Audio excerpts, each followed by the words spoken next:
কবুতরের ঘরের মতো এই যে ছোট ছোট খোপগুলো দেখতে পাচ্ছেন, এগুলো আসলে কবুতরের ঘর নয়, এগুলো এক একটি বন্দিশালা। এই যে বিশাল আকারের খাড়ালটি দেখতে পাচ্ছেন, এটা দিয়েই ধড় থেকে আলাদা করা হতো গর্দান। সাদা চোখে পানির ওপরে তৈরি এই পথ স্বাভাবিক মনে হলেও ওই সময় এখানেই ছিল এক জাদুর সেতু। রাজা রানীরা যখন এই পথে আসতেন তখন এখানে অটোমেটিক রাস্তা বের হয়ে যেত, আর তারা পার হয়ে গেলেই রাস্তাটিও সরে যেত। হ্যাঁ দর্শক, এমনই সব অবিশ্বাস্য ইঞ্জিনিয়ারিং আর লোমহর্ষক বেদনার ইতিহাসেই ঠাসা নাটোরের উত্তরা গণভবন।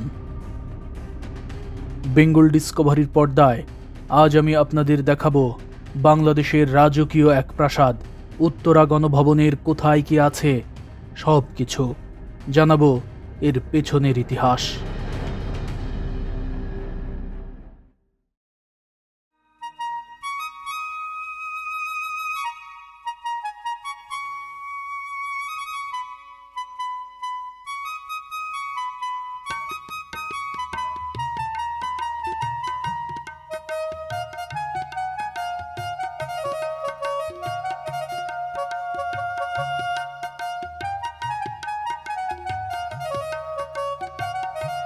ইতিহাস আর ঐতিহ্যে ঠাসা প্রাচীন জনপদ বাংলাদেশের উত্তর পশ্চিমাঞ্চলের জেলা শহর নাটোর থেকে শুভেচ্ছা জানাচ্ছি আমি জুবায়ের আল মাহমুদ।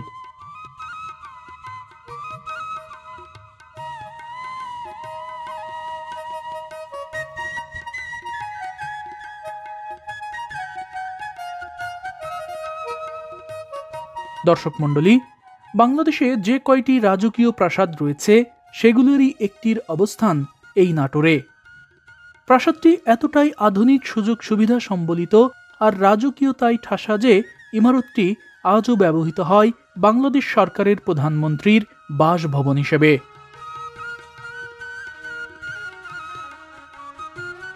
হ্যাঁ দর্শক, বলছি এই শহরেরই অদূরে অবস্থিত ঐতিহাসিক দীঘাপতিয়া রাজবাড়ির কথা, যা সবার কাছে এখন পরিচিত উত্তরা গণভবন নামে।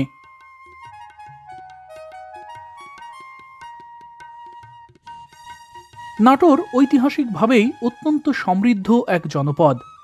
এই শহরেই রয়েছে রানী ভবানীর রাজপ্রাসাদ, যা নাটোর রাজবাড়ি হিসেবেই সবার কাছে পরিচিত।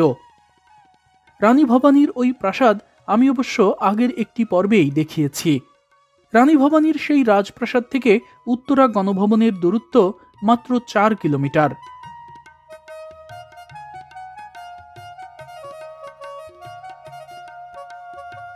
উত্তরা গণভবন অভিমুখে এই পথ ধরে আপনি যখন যাত্রা শুরু করবেন তখন হাতের বাম দিকেই দেখতে পাবেন জেলা প্রশাসকের কার্যালয় এবং আদালত ভবন।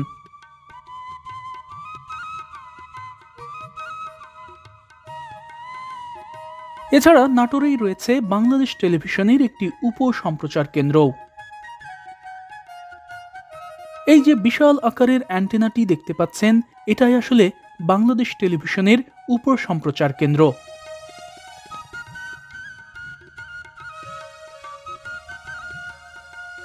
এ পথে চলতে চলতে সামনে এগিয়ে যাওয়ার পর হাতের ডান দিকে যে সড়কটি এখন দেখতে পাচ্ছেন সেটা নাটোর রংপুর মহাসড়ক, আর বাম দিকের এই রাস্তাটি আপনাকে সোজা নিয়ে যাবে উত্তরা গণভবনের দেউড়িতে। সবুজ ছায়াঘেরা এই পথ আপনাকে দারুণভাবে মুগ্ধ করবে।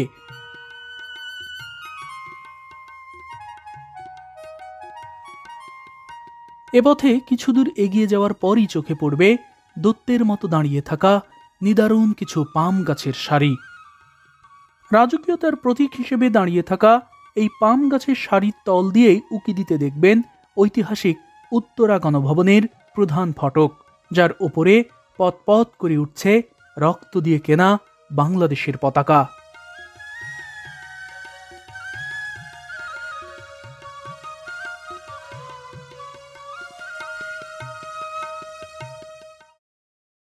সত্যি কথা বলতে কি, যে আপনি যখন নাটোর এই উত্তরা গণভবনে আসবেন তখন এখানকার এই যে আমার পেছনের যে রাজকীয় ফটকটি যখন আপনি দেখবেন এখানে এসে, তখনই বুঝতে পারবেন যে আপনি কোনো সাধারণ জায়গায় প্রবেশ করতে যাচ্ছেন না, আপনি অবশ্যই কোনো রাজকীয় জায়গাতেই প্রবেশ করতে যাচ্ছেন।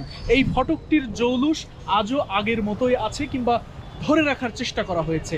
সকালের সোনালি রোদ যখন এর ওপরে পড়ে পূর্ব আকাশ থেকে, তখন দেখতেই পাচ্ছেন তার যে জৌলুস, তার যে উজ্জ্বলতা, সেটি কতটা জল জল করছে। দেখলেই মনে হচ্ছে যে আজও নতুনের মতোই রয়েছে এই উত্তরা গণভবন।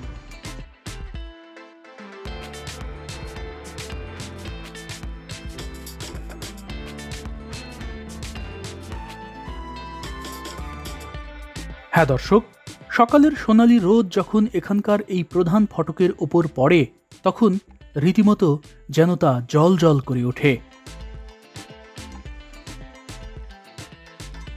সকালের এই মোহনীয় সৌন্দর্য উপভোগ করতে অনেকেই তাই সকাল 8টার মধ্যেই এখানে চলে আসেন, যদিও এখানকার দোয়ার খুলে সকাল 10টায়। এই ফটকটির ওপরে দেখুন বাংলাদেশের লাল সবুজ পতাকা পথ করে উঠছে, এবং তারপরে এই যেটি দেখতে পাচ্ছেন গোল বৃত্তাকার, এটিই কিন্তু সেই ঘড়ি, যেই ঘড়ি আজও ঘন্টা দেয়। এবং এই ঘড়ির এই পাশটায় দেখুন অনেক বড় একটি ঘন্টা রয়েছে। এই ঘড়ির কাঁটা যখন ঘন্টার ঘরে পৌঁছায়, তখন কিন্তু এই পাশের এই ঘন্টাটি ঢং ঢং করে বেজে ওঠে। এছাড়া এই ফটকের এই পাশে দেখুন প্রহরীদের যে বসার যে জায়গা, বা প্রহরীরা এই জায়গায় যে উপস্থিতি ছিল, সেখানে দারুণ একটি ছোট্ট ঘরের মতো আছে। উভয় পাশেই রয়েছে, এই পাশেও রয়েছে, এই পাশেও রয়েছে, দেখতেই পাচ্ছেন। এছাড়াও নিচ দিকে দুই পাশে দুইটি কামান রাখা আছে।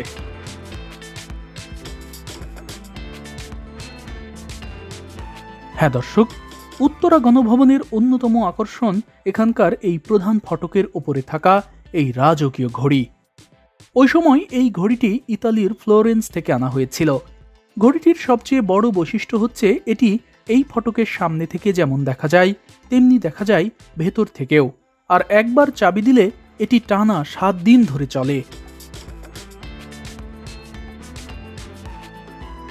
এখানকার টিকিট কাউন্টার থেকে সুনির্দিষ্ট ফি দিয়ে টিকিট সংগ্রহের পর আপনি যখন ভেতরে প্রবেশ করতে যাবেন, তখন চারপাশটায় খেয়াল করলেই বেশ কিছু আদি আমলের রাজকীয় স্মৃতিচিহ্নও দেখতে পাবেন।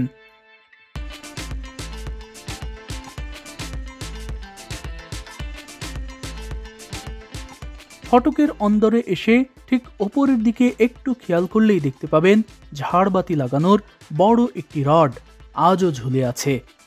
এছাড়া রেল লাইনের মতো লোহার পাটাতনের ওপর কাঠ বিছিয়ে কিভাবে দোতলার মেঝে তৈরি করা হয়েছে, তারও একটি ধারণা পাবেন এই প্রধান ফটক থেকেই।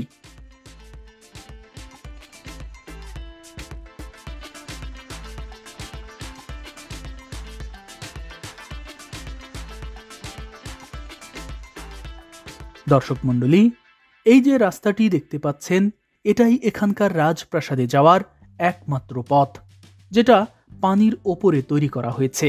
অর্থাৎ আমার পেছনে চিকন নদীর মতো যে জলাধার দেখতে পাচ্ছেন, সেটা আসলে নদী নয়, পরিখা। প্রায় 42 একর জায়গা জুড়ে নির্মিত এই বিশাল রাজপ্রাসাদের চারপাশ জুড়েই রয়েছে এমন পরিখা, যা প্রাসাদের নিরাপত্তার জন্য তৈরি করা হয়েছিল।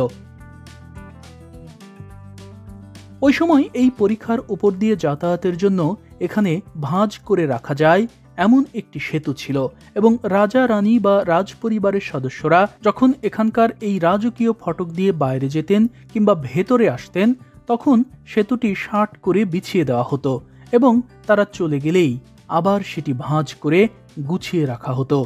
আর সেই ব্রিজকে ভাঁজ করে রাখা যেত বলেই এটিকে স্থানীয়রা জাদুর চং বলতো। চং অর্থ ছোট ব্রিজ বা সেতু।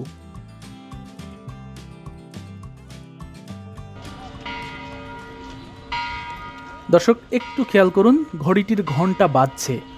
যখন যতটা বাজে তখন ততবার এভাবেই ঢং ঢং করে ঘন্টা দেয় এটি, এবং এই ঘন্টার শব্দ বহুদূর পর্যন্ত শোনা যায়।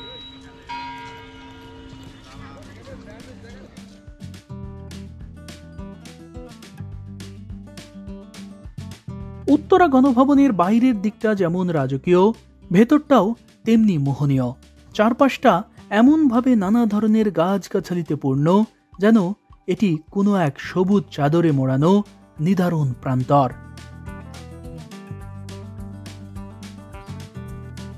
এই জায়গাটিতে আপনি যখন আসবেন তখন আপনার কাছে মনে হবে আপনি ইউরোপের কোনো দেশে চলে গেছেন। একেবারে চারিদিকে যে পাশে তাকাবেন সেই পাশটাই দেখতে পাবেন পরিষ্কার পরিচ্ছন্ন এবং সবুজে আচ্ছাদিত, চারপাশটা সবুজ চাদরে ঢাকা, এবং জায়গাটি এতটাই ঝকঝকে তকতকে যে এখানে এক টুকরো কাগজের ময়লা পর্যন্ত আপনি খুঁজে পাবেন না। হ্যাঁ দর্শক, সবুজে আচ্ছাদিত এই মোহনীয় প্রান্তরের এক কোণেই অবস্থিত এখানকার এই প্রধান প্রাসাদ।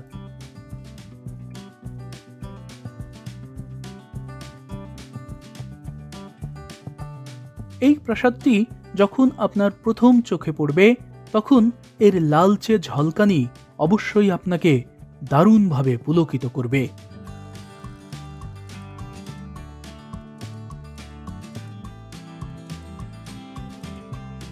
দর্শক মণ্ডলী, এখানে কোথায় কি আছে তার পুরোটা দেখানোর আগে এর পেছনের ইতিহাস কিছুটা তুলে ধরতে চাই।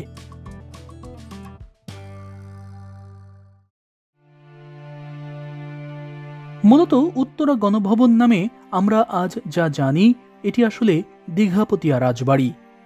এই রাজবাড়িটির অবস্থানও নাটোর সদর উপজেলার দীঘাপতিয়া ইউনিয়নে। এখান থেকে রানী ভবানীর রাজপ্রাসাদের দূরত্ব মাত্র 4.25 কিলোমিটার।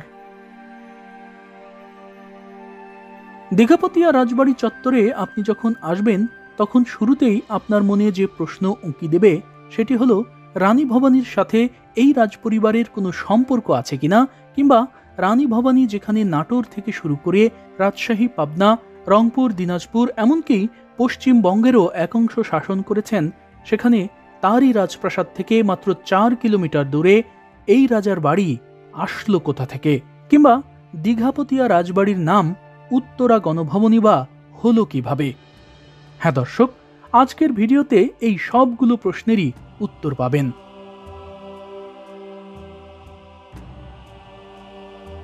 মূলত 1706 সালে নাটোর রাজ্যের গোড়াপত্তন করেন জমিদার রামজীবন রায়। অর্থাৎ আমরা নাটোর রাজবাড়ি হিসেবে যেটা চিনি সেটা আসলে 1706 সালে নির্মাণ করেন রামজীবন। এই রামজীবনেরই দত্তক পুত্র রামকান্তের সাথেই বিয়ে হয় রানী ভবানীর। তবে রানী ভবানীর শ্বশুর রামজীবনের দয়ারাম নামের এক সুদক্ষ দেওয়ান ছিল। তিনি তার ওই দেওয়ানকে এখানকার এই দীঘাপতিয়ায় কিছু জমি দান করেছিলেন এবং সেই জমিতেই দয়ারাম একটি বাড়ি তৈরি করেন। কিন্তু রামজীবন 1734 সালে মারা গেলে নাটোরের রাজা হন তারই দত্তক পুত্র অর্থাৎ রানী ভবানীর স্বামী রামকান্ত রায়। তবে রামজীবন মারা যাওয়ার আগেই তার দেওয়ান দয়ারামকে নিজের অভিভাবক নিযুক্ত করে গিয়েছিলেন তিনি। তাই রানী ভবানীর স্বামী রামকান্ত রাজা হলেও প্রকৃতপক্ষে সম্পূর্ণ রাজকার্যই পরিচালনা করতেন দয়ারাম রায়। অবশ্য দয়ারাম রায় ছিলেন অত্যন্ত বুদ্ধিদীপ্ত, দক্ষ এবং চৌকুশ এক রাজকর্মকর্তা। তার দক্ষতার কারণে নাটোর রাজবংশের ব্যাপক সমৃদ্ধিও ঘটে। 1748 সালে রানী ভবানীর স্বামী রামকান্ত মারা যান। তবে স্বামীর মৃত্যুর পর রানী ভবানীকেই নবাব আলীবর্দী খাঁ এক বিশাল বিস্তৃত জমিদারি পরিচালনার দায়িত্ব অর্পণ করেন। রানী ভবানী দয়ারামের কাজে মুগ্ধ হয়ে তাকে দীঘাপতিয়া পরগনা দান করেন। সেই থেকেই এই দীঘাপতিয়া মর্যাদা পায় আলাদা একটি রাজ হিসেবে, আর দেওয়ান দয়ারামের নাম হয়ে যায় রাজা দয়ারাম। 1734 সালে দয়ারাম এখানে যে বাড়িটি তৈরি করেছিলেন সেই বাড়িটিও তখন মর্যাদা পায় দীঘাপতিয়ার আদি রাজবাড়ি হিসেবে। তবে এখন এখানে সেই আদি রাজপ্রাসাদটি নেই। আজকে এখানে যে রাজকীয় প্রাসাদগুলো দেখা যায় তার গোড়াপত্তন হয়েছিল 1860 সালে দয়ারামের নাতি প্রাণনাথের দত্তক পুত্র রাজা প্রসন্ননাথ রায়ের হাত ধরে। তবে অনেকেই বলে থাকেন রানী ভবানী অত্যন্ত বুদ্ধিমতী এবং চৌকুশ ছিলেন। তার কাজে যেন কোনোভাবেই দয়ারাম হস্তক্ষেপ করতে না পারে, এ কারণে তারই অধীনস্থ দীঘাপতিয়া পরগনা দয়ারামকে দান করে তিনি মূলত তার বিশাল রাজ্য নিজের মতো করে পরিচালনার পথ সুগম করেন।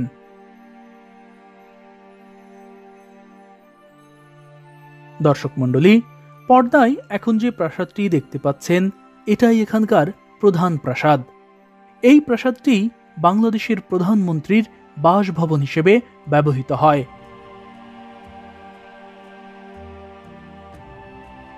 বাংলাদেশের প্রধানমন্ত্রী কিংবা রাষ্ট্রপতি যখন এই প্রাসাদে অবস্থান করেন, অর্থাৎ এই গণভবনে যখন অবস্থান করেন, তখন তাকে গার্ড অফ অনার দেওয়া হয় আমার বাম পাশের এই জায়গাটি থেকে।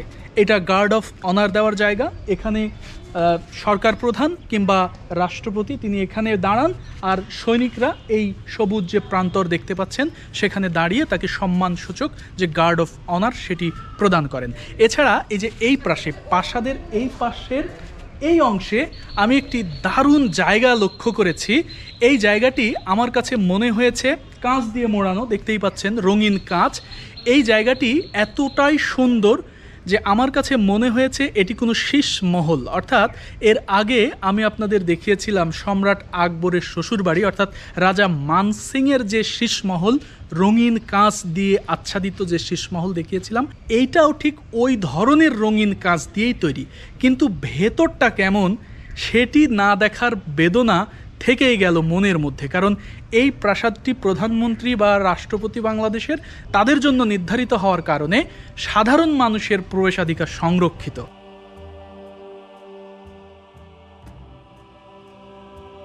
এই প্রাসাদটির যেদিকে তাকাবেন সেদিকেই দেখতে পাবেন শুধুই রাজকীয়তার ছাপ। প্রাসাদটির গায়ে এমন সব নান্দনিক নকশা রয়েছে যা আজও পর্যটকদের দারুণভাবে মুগ্ধ করে।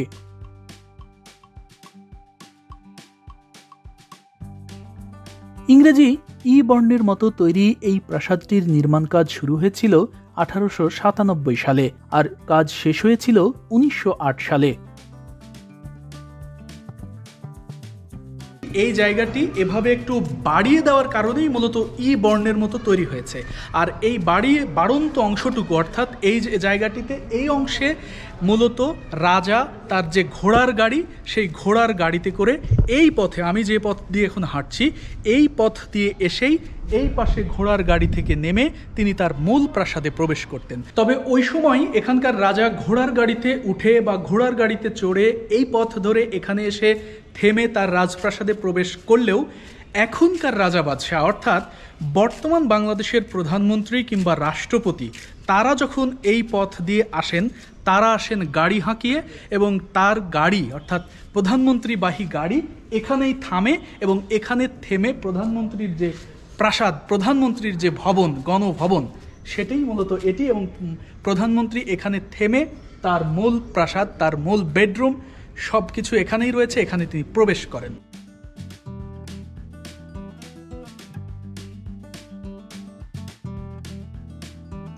তবে রাজকীয় এই প্রাসাদটিকে অনেকেই রানীমহল মনে করেন, কিন্তু না, এটি রানীমহল নয়। এই প্রাসাদটি ছিল কেবলই রাজার। রানীমহলের অবস্থান আরেক পাশে, আমি সেখানেও নিয়ে যাব আপনাদের।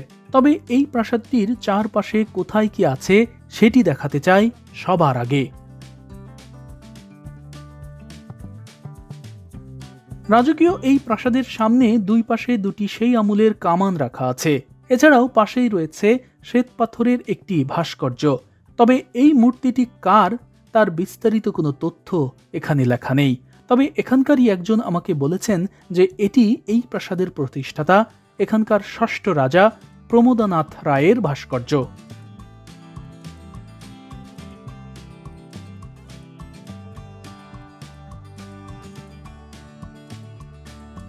অসাধারণ নান্দনিক আর মোহনীয় নকশায় মোড়ানো রাজকীয় এই প্রাসাদটির ডান পাশের একাংশে আজও রয়েছে সেই আমলের একটি বিশাল আমবাগান। এখানকার আম গাছগুলো এতটাই বিশাল আকারের যে এক একটি গাছ দেখতে রীতিমতো বট গাছের সমান।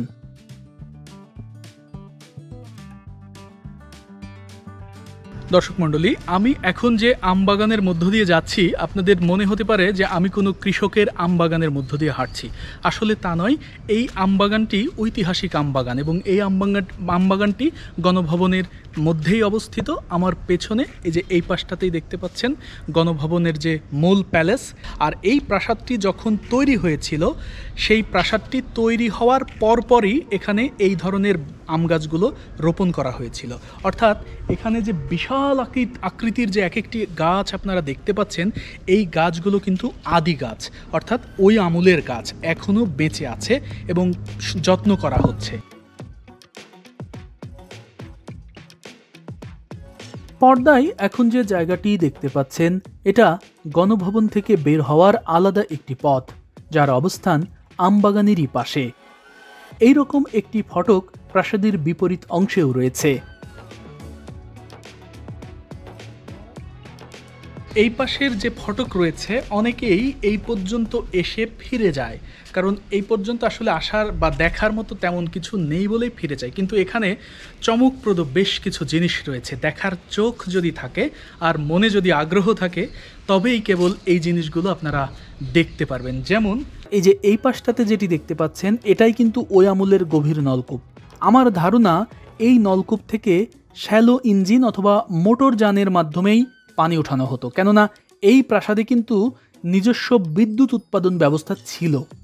তবে এর যে কাঠামো, আমার ধারণা এই কলটি এখনো ভালো আছে। হয়তো চেষ্টা করলে এখনো এখান থেকে জল ওঠানো সম্ভব। আর নলকূপটির পেছনের যে লাল ইমারতটি দেখতে পাচ্ছেন, এইটা এখানকার আদি রান্নাঘর। এছাড়া প্রাসাদের এই অংশেই একটি দারুণ শান বাঁধানো ঘাট রয়েছে। তবে শান বাঁধানো সেই ঘাটে যদি যেতে হয়, তাহলে আপনাকে এই রাজপ্রাসাদের মেইন রাস্তা দিয়ে এসে, এই যে এই পাশ দিয়ে এসে, এটা হচ্ছে একটা সাইডের গেট, এবং এই পাশ দিয়ে আপনাকে সামনে এগিয়ে যেতে হবে। সামনে এগিয়ে যাওয়ার পথেই আপনি দারুণ কিছু জিনিস আপনারা দেখতে পাবেন। সেই জিনিসগুলো আমি আপনাদের একটা একটা করে বুঝিয়ে বলার চেষ্টা করছি। শুরুতেই যে ইমারতটি আপনারা দেখতে পাচ্ছেন, এইটা কিন্তু রান্নাঘর, অর্থাৎ এখানকার রাজার এটা রান্নাঘর, এখানে এটা পাকশালা। এবং সেই সময় দেখতে পাচ্ছেন যে অ্যাডজাস্ট ফ্যানের একটি ব্যবস্থা কিন্তু ছিল। এখনও কিন্তু অ্যাডজাস্ট ফ্যান যেটা, এটা কিন্তু আপনারা দেখতে পাচ্ছেন এখন আছে এই জায়গায় অ্যাডজাস্ট ফ্যান, অনেক আদি আমলের অ্যাডজাস্ট ফ্যান। এবং এই অ্যাডজাস্ট ফ্যান দিয়েই রান্নারুমের যে ধোঁয়া সেটি বাইরে বের করা হতো। এছাড়া এই প্রাসাদের যে মূল ডিজাইন এবং জানালা দরজার পাশে বৃষ্টিতে যাতে দরজাটি ভিজে না যায় সেজন্য দারুণ কিছু ব্যবস্থা রয়েছে। দেখতেই পাচ্ছেন, এটাকে স্থানীয় ভাষায় সামসেট বলা হয়। এই সামসেটের কারণে এই বাইরে থেকে বৃষ্টির যে ছেঁচা বা সাপট, সেটা কিন্তু বাতাসের মাধ্যমে আসলেও ওইটাতে রোধ হয়ে যায়, অর্থাৎ দরজা জানালা কোনো কিছুই ভিজে যায় না। এছাড়া উপরের দিকে দারুণ সব নকশা দিয়ে আচ্ছাদিত, দেখতেই পাচ্ছেন অসাধারণ নকশা। এবং এটা কিন্তু পুরোটাই আদি আমলের সেই নকশা। আর এই অংশে, অর্থাৎ এই যে এই পাশটা রান্নারুম আগেই বললাম, এবং এই অংশ দিয়ে আপনি সামনে এগিয়ে গেলেই দেখতে পাবেন যে সেই যে শান বাঁধানো ঘাটের যে কথাটি বললাম, সেটাই কিন্তু এই যে শান বাঁধানো ঘাট আপনারা দেখতে পাচ্ছেন। কিন্তু দুঃখের বিষয়, এখানে যেতে হলে জেলা প্রশাসকের অনুমতি প্রয়োজন, কারণ এই ঘাটটি কেবলই বাংলাদেশের প্রধানমন্ত্রীর জন্য বরাদ্দ। তবে নিদারুণ এই প্রাসাদ চত্বরের পেছনে রয়েছে এক বেদনাবিধুর ইতিহাস। সময়টা তখন 1897। ওই বছরেরই 10ই জুন এখানকার ষষ্ঠ রাজা প্রমোদনাথ রায়ের পৃষ্ঠপোষকতায় পাশেই ডোমপাড়া মাঠে চলছিল 3 দিন ব্যাপী বঙ্গীয় প্রাদেশিক কংগ্রেসের এক সভা, যেখানে রবীন্দ্রনাথ ঠাকুর সহ উপস্থিত ছিলেন বহু বরেণ্য ব্যক্তিত্ব। কিন্তু অধিবেশনের শেষ দিনে 12ই জুন এই অঞ্চলে এক প্রলয়ঙ্কারী ভূমিকম্প আঘাত হানে। প্রায় একটানা 15 থেকে 18 মিনিট ধরে চলা সেই ভূমিকম্পে এখানকার বেশ কয়েকটি প্রাসাদ একেবারে ধ্বংস হয়ে যায়। দর্শক মণ্ডলী, নানা ধরনের ফুল লতাপাতায় আচ্ছাদিত যে জায়গাটি দেখতে পাচ্ছেন, এখানেই ছিল রানীমহল, যা 1897 সালের ভূমিকম্পে একেবারে ধুলোয় মিশে যায়।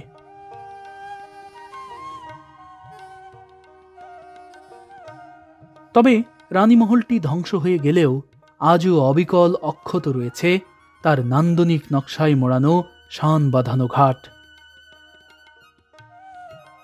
এই পুকুর ঘাটের সবচেয়ে বড় আকর্ষণ হচ্ছে এই শান বাঁধানো ঘাটটি একেবারেই একটি ব্যতিক্রম নকশায় আবৃত। দেখতেই পাচ্ছেন যে দারুণভাবে বসার জায়গা রয়েছে, তেমনি ফুলের যে বড় বড় টব সেগুলো রাখার জন্যও জায়গা রয়েছে। নিশ্চয়ই দেখতে পাচ্ছেন যে এখানে কমপক্ষে 3 জন মানুষ একসঙ্গে বসতে পারবে। ঠিক এই পাশেও একটি বসার জায়গা রয়েছে, দুই পাশে 2টা বসার জায়গা রয়েছে, এই পাশেও বসার জায়গা। আর এই যে এই পাশটা যেটি দেখতে পাচ্ছেন, এটা কিন্তু ফুলের টব বসানোর মতো একটি দারুণ বিষয় আমার কাছে মনে হচ্ছে, যে হয়তো এই পাশে একটা দারুণ ফুলের টব বসানো ছিল ওই সময়।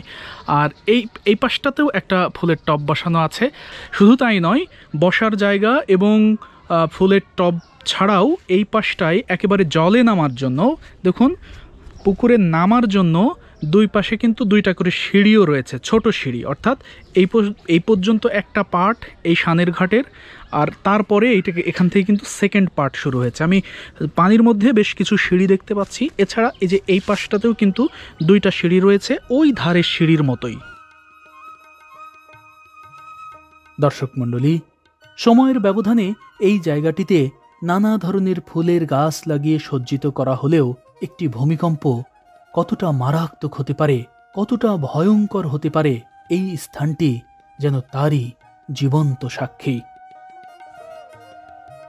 ওই ভূমিকম্প কতটা ভয়ানক ছিল তা এখানকার রাজকুমারী ইন্দুপ্রভা তার ডায়েরিতে লিখে গিয়েছিলেন। 2017 সালে সেই ডায়েরিটি এখানকার ট্রেজারির এক সিন্দুক থেকে উদ্ধার করা হয়। দীঘাপতিয়া রাজ পরিবারের বেহাত হওয়া জিনিসগুলো ওই সময় উদ্ধার করছিলেন নাটোরের তৎকালীন জেলা প্রশাসক শাহিনা খাতুন। পরবর্তীতে তারই নেতৃত্বে রাজকুমারীর সেই ডায়েরি বই আকারে প্রকাশিত হয়। সেখানে রাজকুমারী ইন্দুপ্রভা সেই ভূমিকম্প সম্পর্কে লিখেছেন, প্রায় 10-15 মিনিট ধরিয়া অনবরত পৃথিবী রেলগাড়ির মতো দুলিতে ও কাঁপিতে লাগিল। চারিদিকের উঁচু উঁচু পুরাতন দালানগুলো হুড়মুড় করে ভাঙিয়া পড়িতে লাগিল। তখন আর মাথা ঠিক থাকল না, মনে হইল যেন সমস্ত পৃথিবী এখনই উল্টাইয়া যাইবে। রানীমহল ধ্বংস হয়ে যাওয়া সম্পর্কে তিনি আরও লিখেছেন, বড় রানীর অবস্থা করুণ ছিল। তিনি ওই সময় ছাদে ছিলেন। কেবল করুণাময় ঈশ্বরের অনুগ্রহেই রক্ষা পেয়েছেন তিনি। যে মুহূর্তে রানী ছাদ হইতে নামিয়া আসিল, সেই মুহূর্তেই ভয়ানক শব্দে সে দালান ভাঙিয়া পড়িল।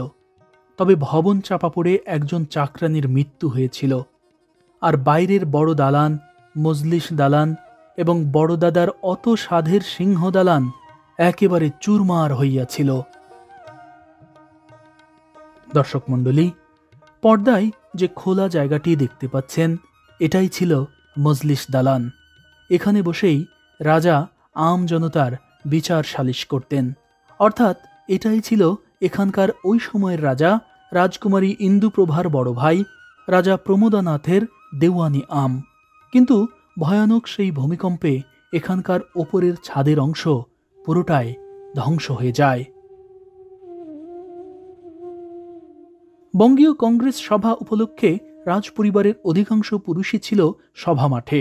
তাই সেদিনের ওই ভূমিকম্পে এখানকার প্রাসাদগুলো ধ্বংস হয়ে গেলেও এখানে খুব একটা প্রাণনাশ ঘটেনি। রাজকুমারী ইন্দুপ্রভা লিখেছেন, আমাদের স্বর্গময় বাড়িও স্থানে স্থানে ফাটিয়াছে, কেবল বাহিরে বাবার তৈরি নতুন দালান ভালো আছে। পর্দায় এখন যে প্রাসাদটি দেখতে পাচ্ছেন, এটা কুমার প্যালেস। এখানে যে প্রাসাদগুলো অক্ষত ছিল, সেগুলোরই একটি এই প্রাসাদ। প্রাসাদটির সামনে আজও বেশ কয়েকটি কামান রাখা আছে, যার মধ্যে এই কামানটি বেশ বড় এবং নান্দনিক।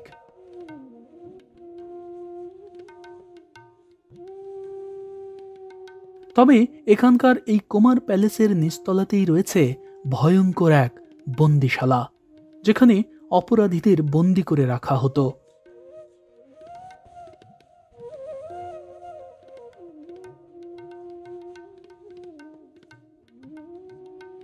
আমি বাইরে থেকে যতটা সম্ভব এর অন্দরটা পলক করার চেষ্টা করেছি।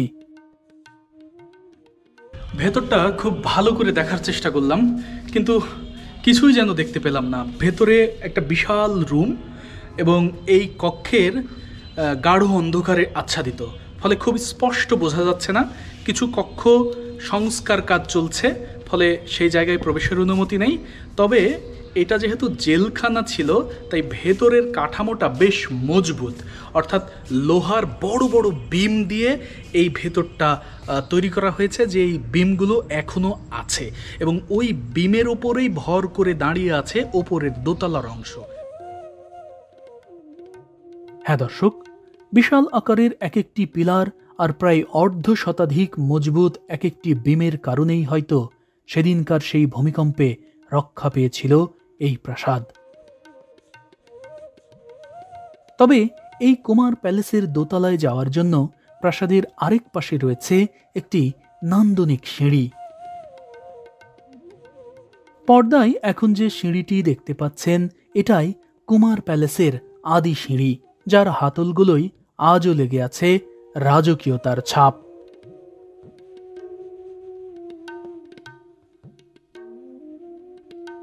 কিন্তু এত রাজকীয় প্রাসাদের নিচতলায় কেন বন্দিশালা করা হয়েছিল, সেই প্রশ্ন আমার মনের মধ্যে বারবার উঁকি দিলেও কোনো উত্তর খুঁজে পাইনি। তবে একটা বিষয় বারবার ভেবেছি, তা হলো অন্য প্রাসাদগুলোর মতো এই বন্দিশালা তথা এই কুমার প্যালেসও যদি সেদিনের ভূমিকম্পে ধ্বংস হয়ে যেত, তাহলে এখানে কত শত মানুষেরই না প্রাণ চলে যেত।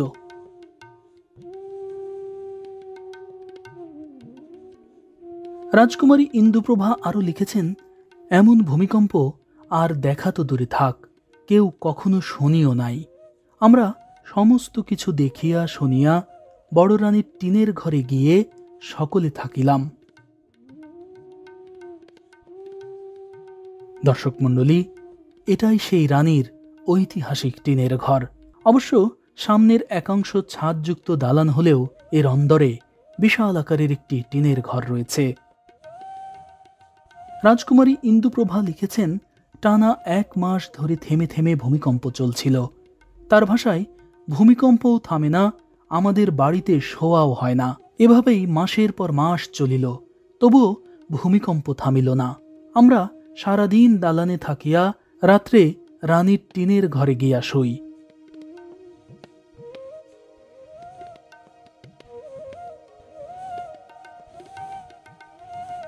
জঙ্গলে ঠাসা যে ধ্বংসপ্রায় ইমারতটি দেখতে পাচ্ছেন, এটাই রানীমহলের একাংশ, অর্থাৎ রাজকুমারী ইন্দুপ্রভা ভূমিকম্পের সময় যে টিনের ঘরের কথা বলেছেন, এটাই সেই টিনের ঘর।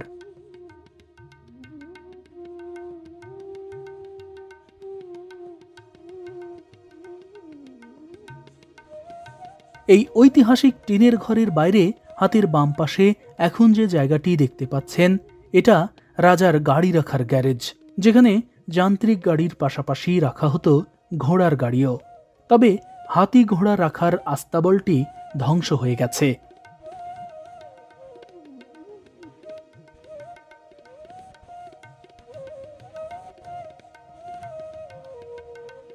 এ পথে সামান্য একটু আগালেই দেখতে পাবেন এখানকার গ্র্যান্ড মাদার হাউস।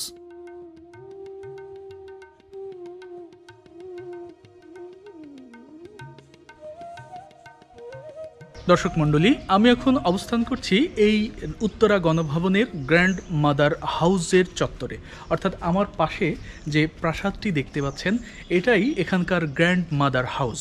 অর্থাৎ আগেকার দিনে যেসব রানীর স্বামী মারা যেতেন, অর্থাৎ যেসব রানীর রাজা মারা যেতেন, অথবা যেসব রানী বৃদ্ধ হয়ে যেতেন, তখন তাদের আবাস যেখানে থাকতো, তখন তারা যেখানে বাস করতেন, সেই বাস করার যে প্রাসাদ, সেটাকেই বলা হচ্ছে এই গ্র্যান্ড মাদার হাউস। এবং এই গ্র্যান্ড মাদার হাউসের বড় যে বিষয়টি, সেটি হচ্ছে 1897 সালের ভূমিকম্পে এই প্রাসাদটি, এখানে যে প্রাসাদটি ছিল, সেটি সম্পূর্ণ ধ্বংস হয়ে যায় এবং পরবর্তীতে এই যে আজকের যে প্রাসাদটি দেখতে পাচ্ছেন আপনারা, এটি সংস্কার করে নতুন করে তৈরি করা হয়েছে। দর্শক মণ্ডলী, এই গ্র্যান্ড মাদার হাউস থেকে ছোট্ট এই দরজার মধ্য দিয়ে প্রবেশ করলেই আপনি পৌঁছে যাবেন সেই রানীমহলে, যেটা পুরোপুরি ধ্বংস হয়ে গেছে। তবে রানীমহলের এই চত্বরে প্রবেশ করার পর এখানে টিনের তৈরি দারুণ একটি 8 চালা ঘর দেখতে পাবেন। এগুলো কি কাঠের সেটা আমি বুঝতে পারছি না, তবে এই কাঠগুলো এখনো অবিকল রয়েছে, মানে মজবুতের দিক থেকে আগে যেমন মজবুত ছিল এখনো ঠিক তেমনই মজবুত। সবচেয়ে বড় কথা হচ্ছে এই কাঠগুলোই কোনো পোকা ধরেনি, দেখতেই পাচ্ছেন সবগুলো একেবারে আগের মতোই রয়েছে। কিন্তু এই ঘরটি কিসের ঘর, কি হিসেবে ব্যবহৃত হতো? এটা কি রানীদের বৈঠকখানা?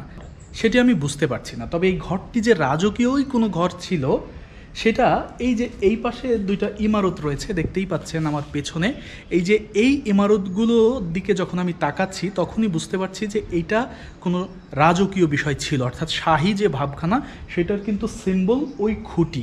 এখন ওই খুঁটিটা কিসের খুঁটি, সে এখানে কি প্রবেশদ্বার ছিল কোনো, সেটি কিন্তু আমি জানি না, নাকি ওই জায়গায় ফুলদানি রাখার জন্য সেই খুঁটিটি তৈরি করা হয়েছে। এখানে একটি রয়েছে, ওই পাশে আরেকটি রয়েছে, দেখুন। তবে আমি পরবর্তীতে এখানকারই একটি অসমর্থিত সূত্রে জেনেছি যে এটা রানীর আচার শুকানোর ঘর। বৃষ্টিতে যেন আচার ভিজে না যায়, আবার রোদের সরাসরি তাপও যেন না পড়ে, সেজন্য টিন দিয়ে বিশেষভাবে তৈরি করা হয়েছিল এই ঘর। আর আচারের সেই ডালাগুলো উপরের এই অংশেই রাখা হতো যাতে টিনের তাপ আচারের গায়ে সহজে পড়ে। তবে এই তথ্যের সত্য মিথ্যা আমি জানি না।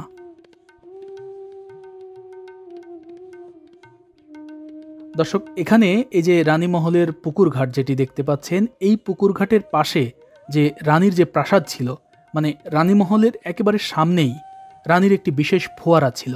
এই যে দেখুন, এটাই সেই ফোয়ারার ধ্বংস অবশেষ যেটি আজও এখানে আছে।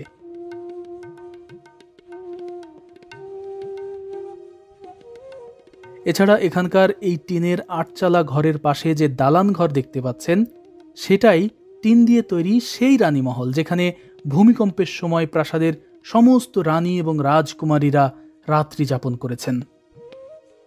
এই পাশ থেকে যে অংশটি দেখা যাচ্ছে সেটা রানীর পাকঘর, অর্থাৎ রান্নারুম। একটু আগে জঙ্গলে ঠাসা যে টিনের ঘরটি দেখালাম, এটাই কিন্তু সেই টিনের ঘর, এটা বাইরের অংশ।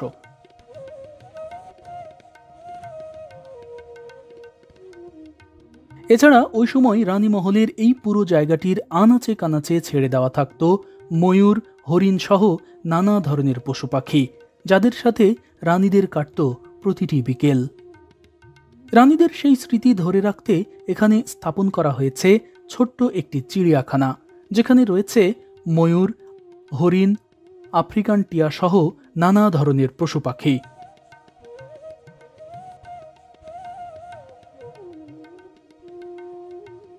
ময়ূর রয়েছে শুধুমাত্র একটি, তবে এই যে সাইনবোর্ড যেটি দেখতে পাচ্ছেন, এই সাইনবোর্ডে লেখা রয়েছে দুটি ময়ূরের নাম, একটা তিথি এবং একটা মিথি, অর্থাৎ এখানে দুইটি ময়ূর ছিল। এখন একটা ময়ূর কোথায় গেল সেটা আমি জানি না, সম্ভবত মারা গেছে অথবা অন্য, মানে এখানে নেই। আর এই যে চিড়িয়াখানাটি, ছোট্ট চিড়িয়াখানা, এইটার পাশেই এই যে রানীমহলের যে পুকুর, সেই পুকুর, আর ওই যে দূরে দেখা যাচ্ছে সেই পুকুর ঘাট, রানীদের পুকুর ঘাট।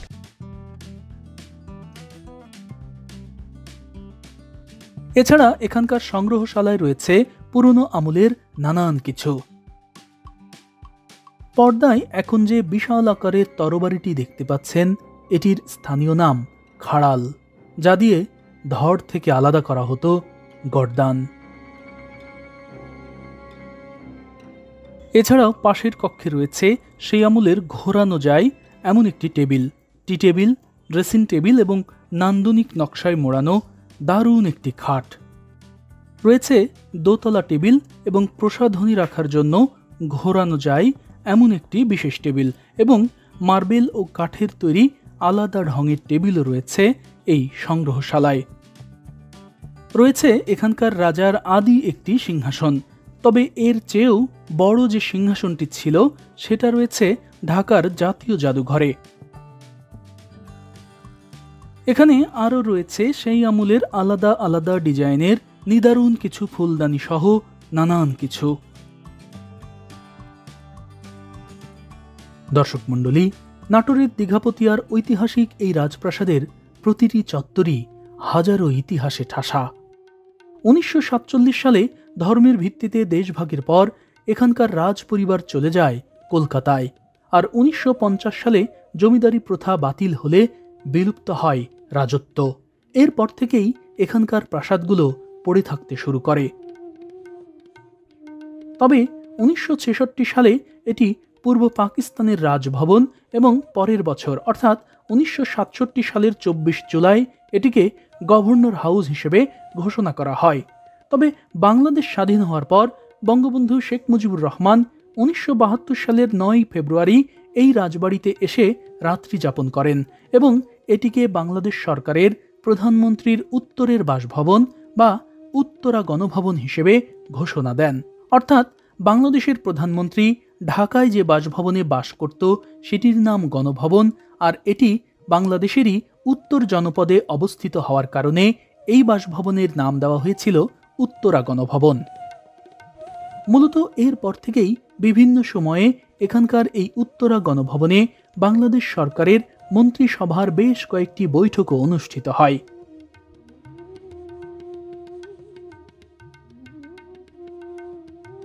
ওই দিন বঙ্গবন্ধু শেখ মুজিবুর রহমান এখানকার রানীমহল চত্বরে একটি হৈমন্তী গাছের চারাও রোপণ করেন, যা আজও আছে এখানে। দর্শক মণ্ডলী, আমার পেছনে যে গাছটি দেখতে পাচ্ছেন এই গাছের নাম হৈমন্তী গাছ, এবং এই গাছটির বড় বৈশিষ্ট্য হচ্ছে এই গাছ 1972 সালের 9 ফেব্রুয়ারি বঙ্গবন্ধু শেখ মুজিবুর রহমান নিজের হাতে এই গাছটি রোপণ করেছিলেন, এবং এই গাছটি নাটোরের উত্তরা গণভবনে আজও টিকে রয়েছে।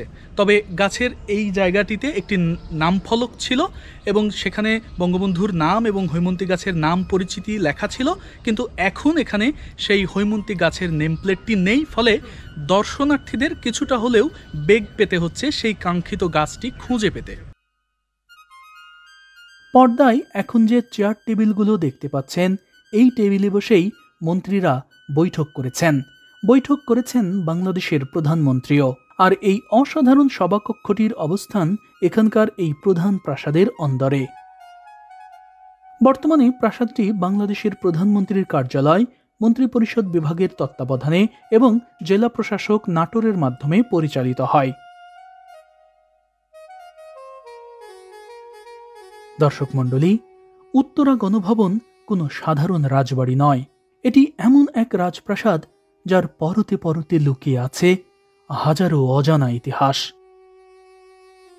একবার চিন্তা করুন তো, এই যে রন্ধনশালাটি দেখতে পাচ্ছেন, এই ঘরের রান্নায় খেয়েছেন এই রাজপরিবারের প্রতিটি সদস্য। আপদকালীন সময়ে প্রাসাদের রাজকুমারী আর রানীরা কাটিয়েছেন কত রাত।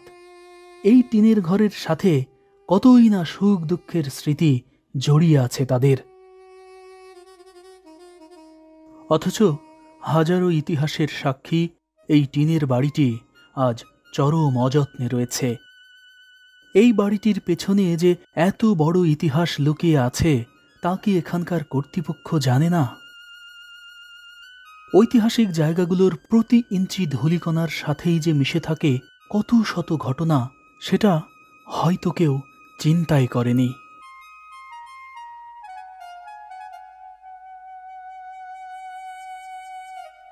শুধু ক্ষয়ে যাওয়া মলিন ইমারতি নয়, বরং এখানকার এই ঝলমলে প্রাসাদগুলোও কতই না অজানা মুহূর্তের সাক্ষী। এসব প্রাসাদ থেকেই নেওয়া হয়েছে হাজারো সিদ্ধান্ত, রচিত হয়েছে নতুন ইতিহাস। এটি কেবলই একটি ভবন নয়, বরং এটি অতীত থেকে শিক্ষা নেওয়ার পথ নির্দেশক আর ঐতিহ্যের অমূল্য অংশ।